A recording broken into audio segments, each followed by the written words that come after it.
Hello my friends and welcome, my name is Dennis and this is the latest update from Ukraine. Firstly, let's go to this military map, and as usual, Ukrainian army has huge success on the front lines. Now it's the second stage of our counterattack near to Lyman. Obviously, Russia was able to build defense lines here near to the city itself, so it concentrated lots of forces. Around 2,000 people are here fighting for just one city, but Ukrainian army bypasses that one, going across those lakes, and soon we're gonna circle them in that city because we're gonna offense from the three directions, from south, north, and also from this direction as well. And we got the information from some of the publics that our forces are fighting in Lyman city itself, and also we took Rikadu back and going from the north direction. So I do expect that Russian army would be encircled, or they may still withdraw using the secondary roads over here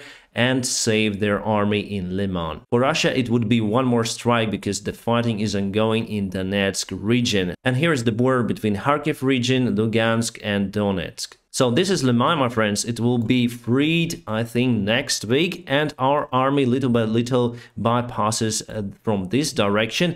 And also we may go to the north because Svatova is very near. It's the huge hotspot for the Russian supplies. As you can see, there are some of the roads that they use, and I think we also may capture Svatova. If we got this part under our control, there is the free road to Starobilsk. And if we take the Starobilsk city, we'll cut railroad supplies for Russia that they used to supply Lugansk self-proclaimed republic, and all of this part may go under Ukrainian control. And I do expect this scenario to be realized very soon. And for now, my friends, there is no other change on the front lines. Here we have some of the success, but many days the situation is in a standstill, and still the fighting is ongoing all across the front lines. As you know, Russian generals asked Vladimir Putin to withdraw their forces from Kherson region, but Vladimir Putin said no, we're gonna leave our forces here, and they're suffering. And it's getting colder. The temperature during the night time may drop down to +2 degrees centigrade, and it's very cold. Also, humidity is high and we have a rainy weather. It's quite bad for the army of 25,000 soldiers without proper supply. So still they have some of the ferries that they can supply some food and products to their army, but still not enough for all of those people. By the way, mobilized Russian soldiers will also suffer because of lack of the winter supplies. The pictures that I saw from the Russian military camps with those mobilized soldiers, I'll tell you that they don't have the winter type of equipment. Now we have lots of questions whether Russia would dare to use nuclear weapons here in Ukraine. I would say the chances are quite high. However, some of you commented under my videos that those may be very low, but I honestly believe that Putin may do it because, well, he's not cornered. He still can withdraw his forces from Ukraine, but in that case, he should admit their loss in this war. But I think he would just increase the pressure on Ukraine, and that concerns me a lot, to be honest with you. And before we go to the latest news and events, let me tell you what happened on my channel.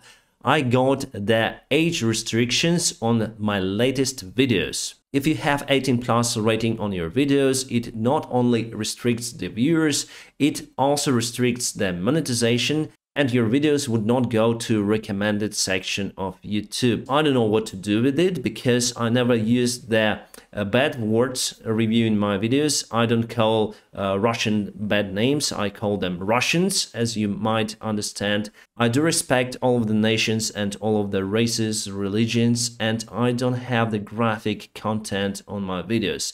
That's why it's very strange for YouTube to restrict my videos. Well, we're gonna see if they put their 18+ rating on this one. And I want to share my thanks to my loyal audience who continue to watch my videos and support this channel, even on other platforms like Patreon. Yes, I don't put as much attention on Patreon as I put on YouTube, but maybe that stuff would change very soon if my videos will go 18 plus.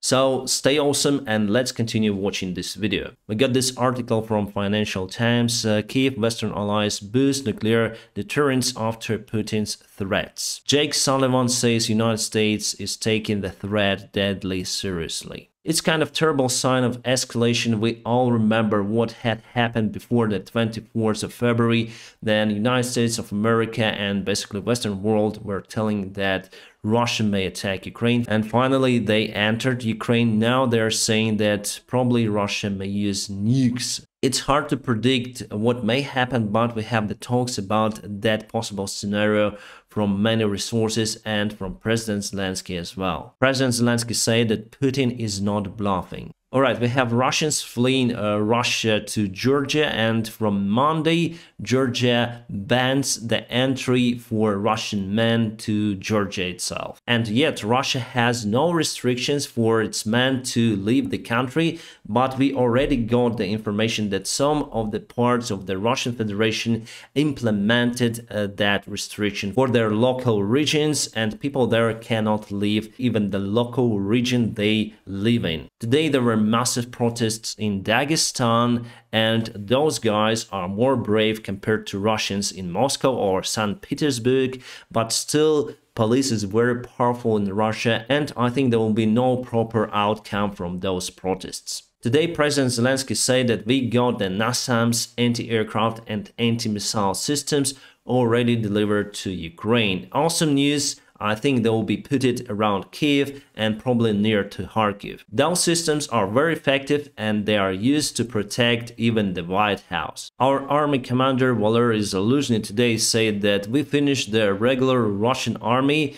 Now it's time to finish the amateur reserve army. Russia continued to use Iranian drones. So basically, they are used to attack Odessa. I don't know why, but we have lots of them being targeted in Odessa region. And also they use the variant of kamikaze drones that may attack some of the buildings. And recently they attacked, I think, 2 of the buildings. We got some of the casualties because of that. And Ukraine finished the accreditation of Iranian ambassador and consul here in Kyiv. So in future, I think they should leave Ukraine. And Iran said that they do not use their drones in Ukraine. Obviously, it's Russia who is using them here.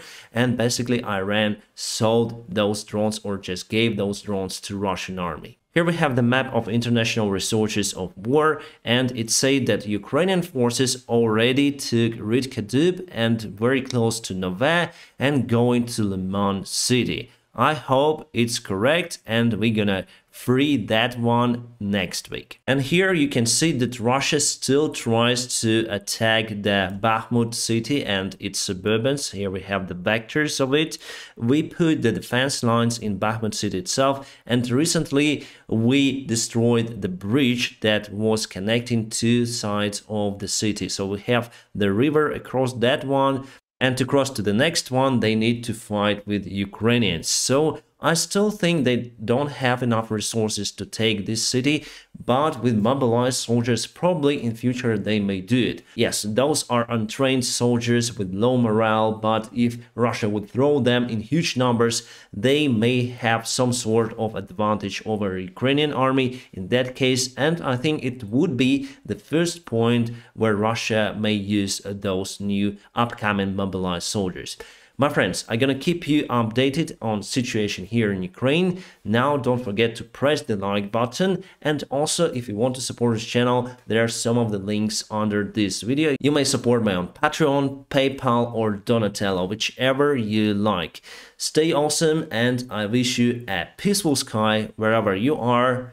Have a great time.